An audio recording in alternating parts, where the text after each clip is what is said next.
Shabbat Shalom à tous, Paracha Ki Tisa. Donc dans cette paracha, on voit que par l'intermédiaire de Moshe, Dieu demande aux enfants d'Israël que chacun, pour le rachat de sa personne, donne un demi-cycle d'argent pour le sanctuaire. Des instructions sont également données pour la fabrication de la cuve d'airain destinée aux ablutions et de son support. De même est indiqué le mode de confection de l'huile d'onction et de l'encens.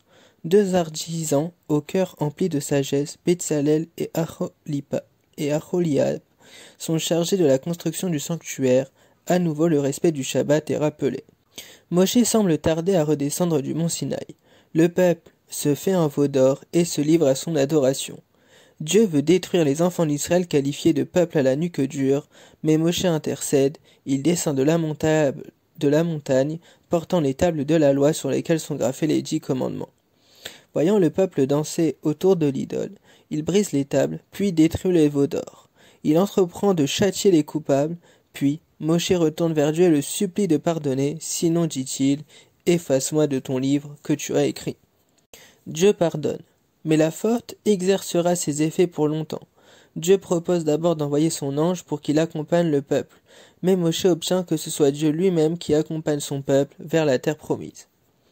Moshe prépare des nouvelles tables et s'en retourne au sommet du Sinaï. Sur ces secondes tables, Dieu inscrit à nouveau les commandements. Moshe reçoit la vision de ses 13 attributs de miséricorde.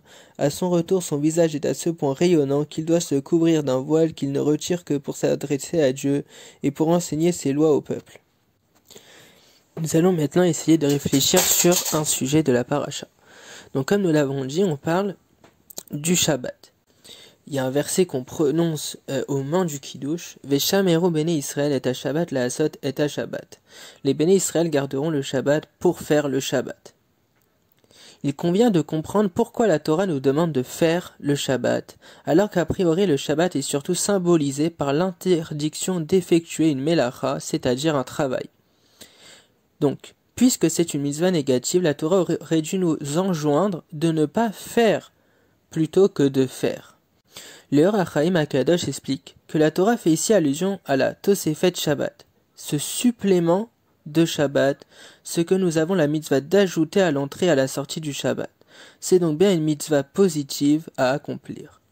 Il faut savoir que puisque le Shabbat est le Mekor HaBeracha, la source des bénédictions, faire entrer le Shabbat plus tôt et le prolonger donnera automatiquement de nouvelles bénédictions. On peut également expliquer ce verset d'une autre manière.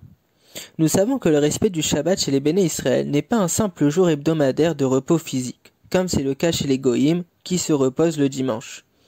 Dans la tradition, le respect du Shabbat est fait pour renforcer sa foi en Dieu, ainsi qu'il est dit dans le verset de notre paracha, « Observez mes Shabbats, car c'est un symbole entre moi et vous dans toutes vos générations, pour qu'on sache que c'est moi Hachem qui vous sanctifie. » Ainsi, bien que celui qui s'abstient de tout travail interdit et quitte selon la loi stricte, il sera très loin du niveau de celui qui profite de ce jour saint pour renforcer sa foi et étudier la Torah.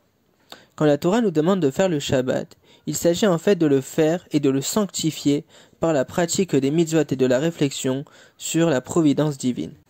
Alors, à nous de nous renforcer dans l'observation de Shabbat.